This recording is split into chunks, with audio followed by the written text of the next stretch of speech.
xususiy oliygohlarga keng yo'l ochib berganmiz.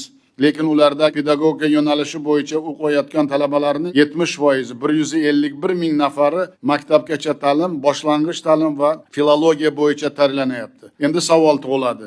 Aniq va tabiiy fanlar bo'yicha pedagoglarni ko'paytirmasak, IT, yashil energetika mana rivojlanyapti O'zbekistonda. Sun'iy intellekt, yangi materiallar kabi dolzarb sohalarga minglab kadrlarni qayerdan olamiz va kim bizga tayinlab beradi? Bundan buyon xususiy oliygohlardagi pedagog yo'nalishlarda davlat institutlari bilan bir xil bo'ladi. Ulardagi pedagoglar va talabalarning bilimini tashqi diagnostikadan o'tkaziladi. Shu orqali nodavlat oliygohlarda pedagog tayyorlash sifati nazoratga olinadi.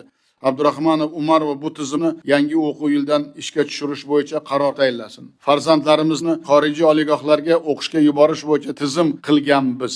Lekin chetda o'qiyotgan yoshlarimizni atigi 1% top 100 talik oliygohlarga kirgan. Vaholanki top 10 talik bilan top 200 talikdagi ta'lim narxi bir-biridan atigi 10-20% farq qiladi.